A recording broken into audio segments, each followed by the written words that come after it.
All right, Okay, we're ready for it. everybody's ready. Okay. Hmm. Guts. Let me turn on the light so I can read this properly. Are you a little You? scared, Tyler? You need the light on? No, I need the so I can see the words, Nigel. I'm reading this from a book. Oh, okay. Butts. But inhale. Take in as much air as you can. This story should last about as long as you can hold your breath, and then just a little bit longer. So listen as fast as you can. A friend of mine, when he was 13. What the fuck, Claudia? Okay, that was actually kind of funny. What? You didn't even do it when he told you to. that was actually funny though, Nigel. I had to comprehend first. Is everybody inhaled? She's a little slow. Okay, you're gonna want to hold your breath for the next like 7 pages. A friend of mine, Seven when he was minutes. a friend of mine, when he was 13 years old, he heard about pegging. This is when a guy gets banged up the butt with a dildo. Stimulate the prostate gland hard enough, and the rumor is you can have explosive hands-free orgasms. At that age, this friend's a little sex maniac. He's always jonesing for a better way to get his rocks off. He goes out to buy a carrot and some petroleum jelly to conduct a little private research. Then he pictures how it looks to how it's going to look at the supermarket check stand. The lonely carrot and petroleum jelly rolling down the conveyor belt towards the grocery store cashier. All the shoppers waiting in line watching. Everyone seeing the big evening he has planned. So my friend, he buys milk and eggs and sugar and a carrot, all the ingredients for a carrot cake, and Vaseline. Like he's going home to stick a carrot cake up his butt. At home, he whittles the carrot into a blunt tool. He slathers it with grease and grinds his ass down on it. Then, nothing. No orgasm. Nothing happens except it hurts. Then this kid, his mom yells, "It's supper time." She says to come down right now. He works the carrot out and stashes the slippery, filthy thing in the dirty clothes under his bed. After dinner, he goes to find the carrot, and it's gone. All his dirty clothes. While he ate dinner, his mom grabbed them all to do laundry. No way could she not find the carrot, carefully shaped with a paring knife from her kitchen, still shiny with lube and stinky. This friend of mine, he waits months under a black cloud, waiting for his folks to confront him, and they never do, ever. Even now he's grown up, that invisible carrot hangs over every Christmas dinner, every birthday party, every Easter egg hunt with his kids, his grandparents, grandkids. That ghost carrot is hovering over all of them. That's something too awful to name. People in France have a phrase, spirit of the stairway. It means that moment when you find the answer, but it's too late. Say you're at a party and someone insults you. You have to say something. So, under pressure, with everybody watching, you say something lame. But the moment you leave the party, as you start down the stairway, then magic. You come up with the perfect thing you should have said. The perfect crippling put down. That's the spirit of the stairway. The trouble is, even the French don't have a phrase for the stupid things you actually do say under pressure. Those stupid, desperate things you actually think or do. Some deeds are too low to even get a name, too low to even get talked about.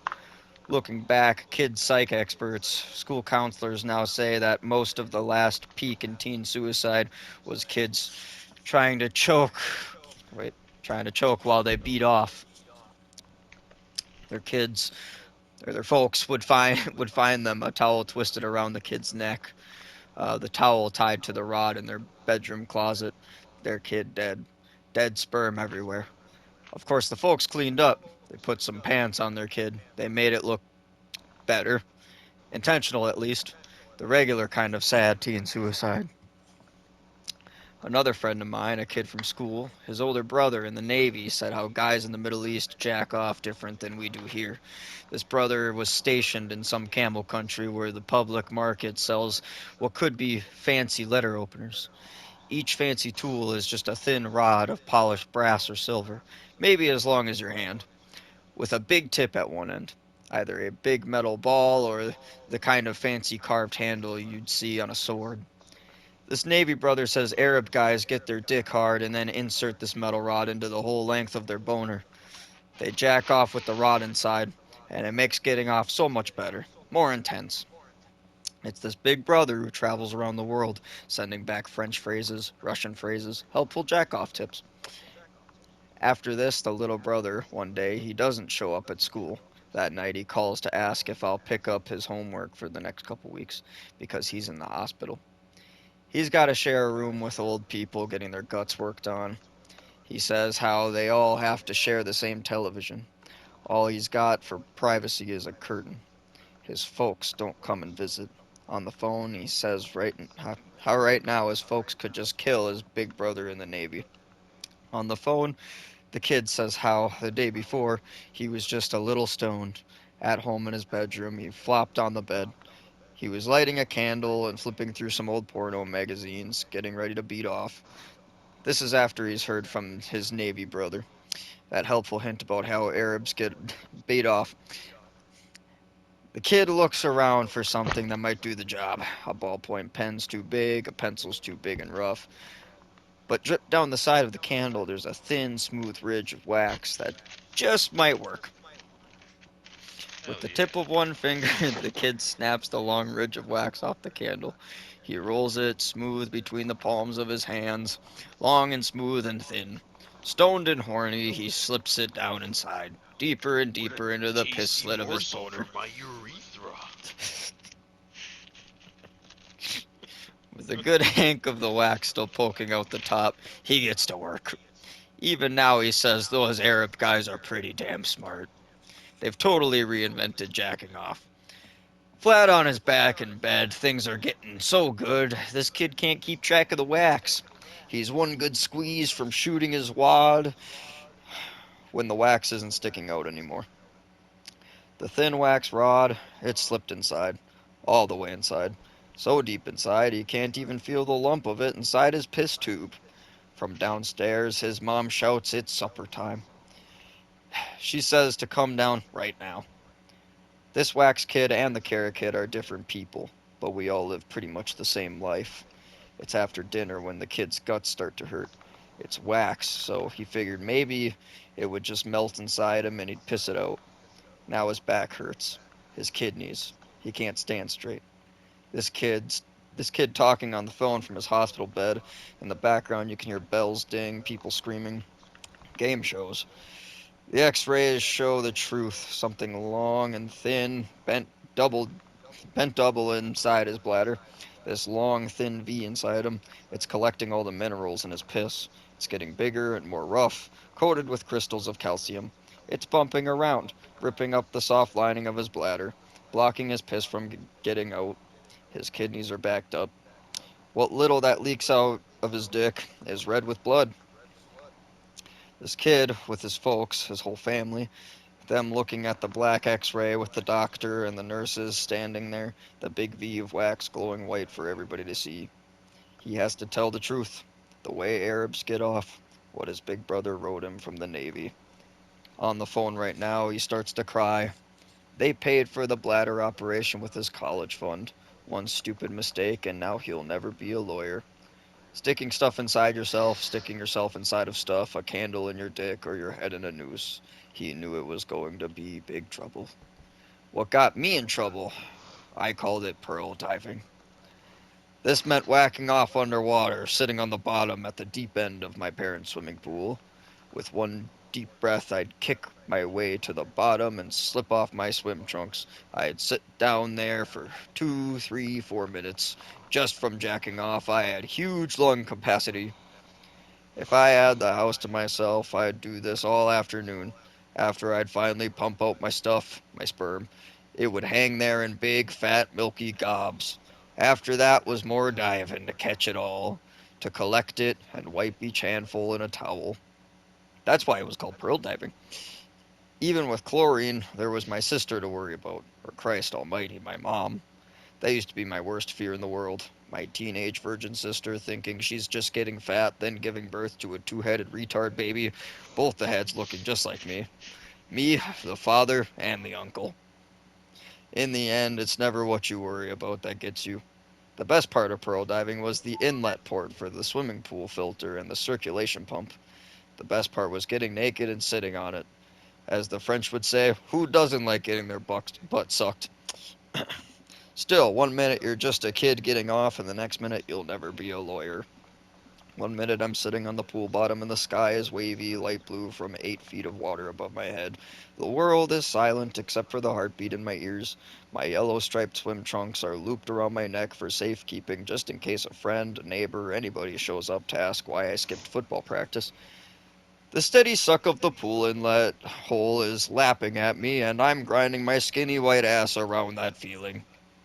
One minute I've got enough air and my dick's in my hand. My folks are gone at their work and my sister's got ballet. Nobody's supposed to be home for hours. My hand brings me right to getting off and I stop. I swim up to catch another big breath. I dive down and settle on the bottom and I do this again and again. This must be why girls want to sit on your face. The suction is like taking a dump that never ends. My dick hard and getting my butt eaten out. I do not need air. My heart beat in my ears. I stay under until bright stars of light start worming around my eyes. My legs straight out, the back of my knee rubbed raw against the concrete bottom. My toes are turning blue. My toes and fingers wrinkled from being so long in the water. And then I let it happen. Going The hard. big white gob starts spouting. The pearls. It's then I need some air. But when I go to kick off against the bottom, I can't. I can't get my feet under me. My ass is stuck. Emergency paramedics will tell you that every year about 150 people get stuck this way, sucked by a circulation pump. Get your long hair caught or your ass, and you're going to drown. Every year, tons of people do. Most of them in Florida. People just don't talk about it. Not even the French people talk about everything. Getting one knee up, getting one foot tucked under me. I get to half standing when I feel the tug against my butt. Getting my other foot under me, I kick off against the bottom. I'm kicking free, not touching the concrete, but not getting to the air either. Still kicking the water, thrashing with both arms. I may be halfway to the surface, but not going higher. The heartbeat inside my head getting loud and fast. The bright sparks of light crossing and crisscrossing my eyes, I turn and look back. But it doesn't make sense. This thick rope, some kind of snake, blue, white, and braided with veins, has come up out of the pool drain and is holding onto my butt. Some of the veins are leaking blood, red blood that looks black underwater and drifts away from little rips in the pale skin of the snake. The blood trails away, disappearing in the water. And inside the snake's thin, blue-white skin, you can see lumps of some half-digested meal.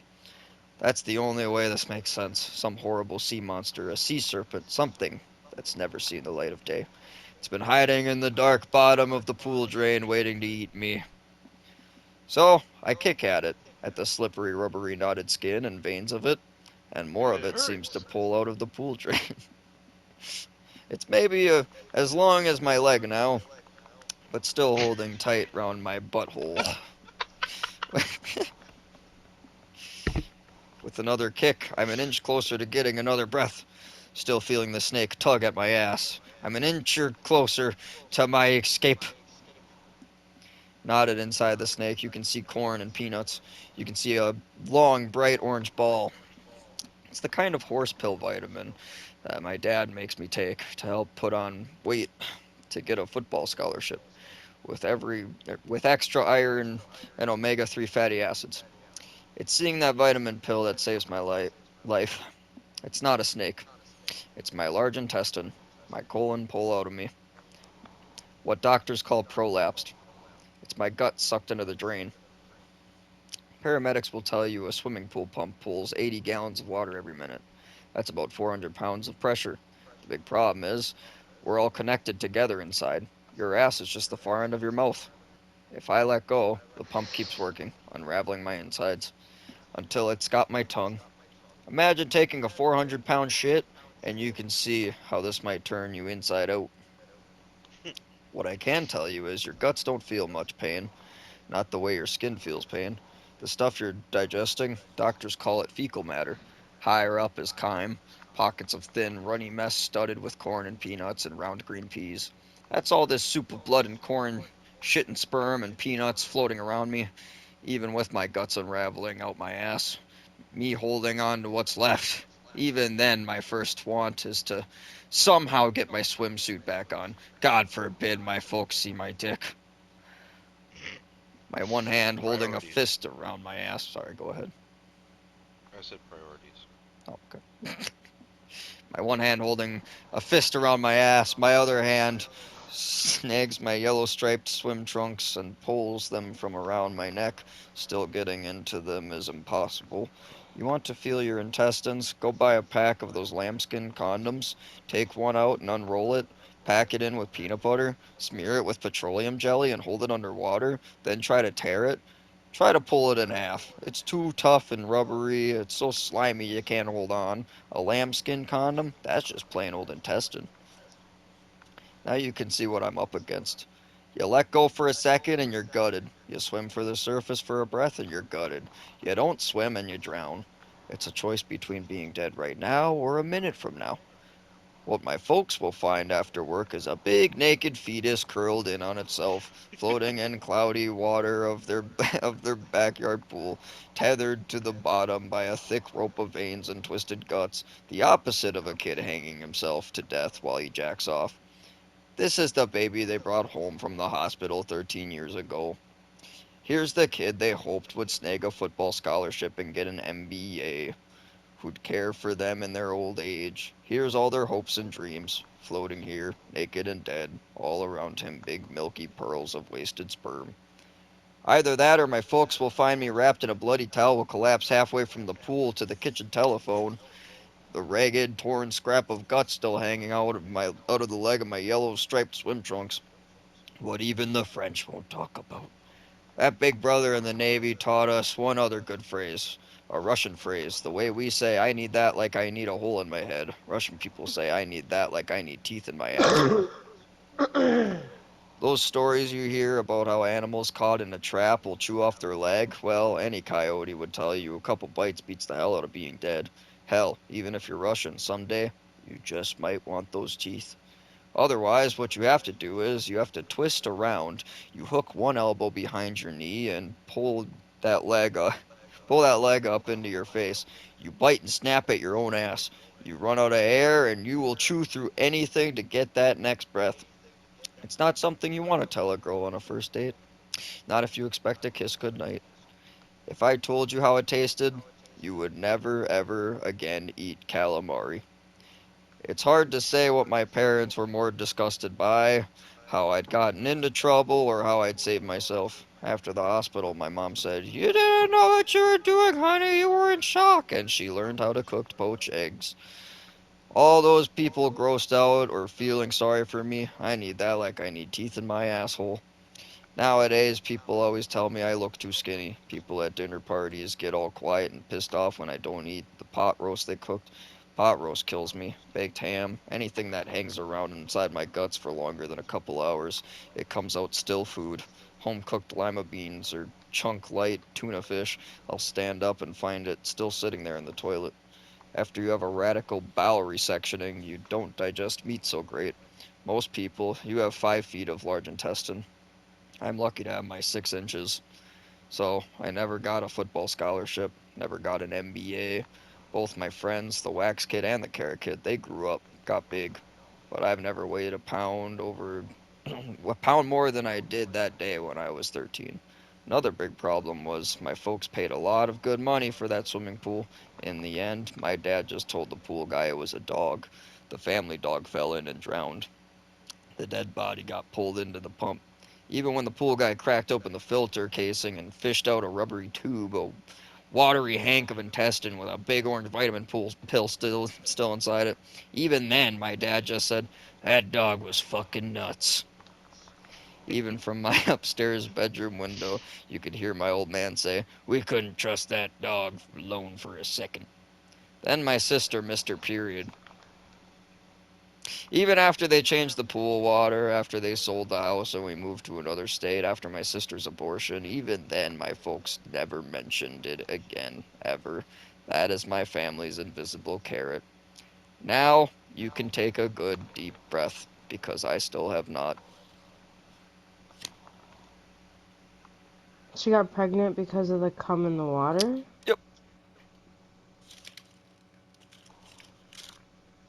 That's Claudia's question. Well, I mean, everything else was explained thoroughly.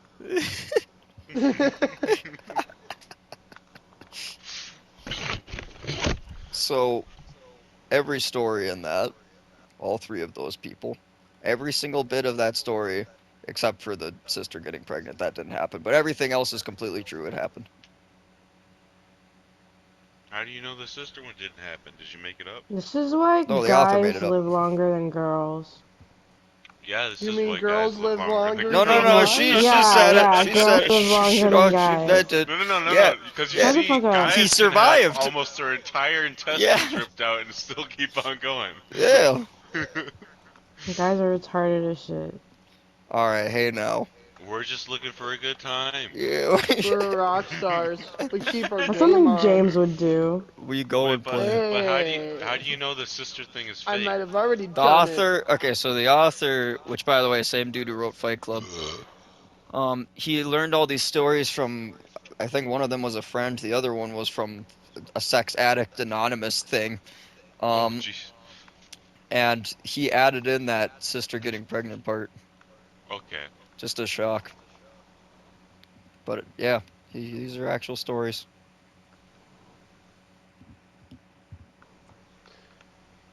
The last one was my story. Yeah. I'm the carrot boy. I'm the carrot boy.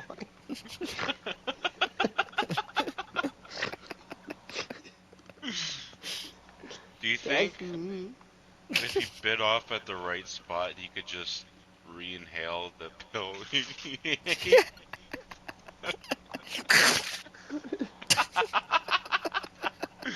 Man, these noodles are real big. Why couldn't you just use like the vacuum or something? What? What? That's not thrilling. How are you gonna go pearl diving? Yeah, he's got a pearl dye. You gotta. It's Because see it. everyone's gonna realize, man, this vacuum's real stinky. Yeah, the circulation pump was more just there in the environment. He wanted to pearl dive, and it just so happened, like, ooh, this will eat out my butt for me. Claudia, you need to start thinking like a guy. Yeah, these are I all. don't understand. This is completely logical.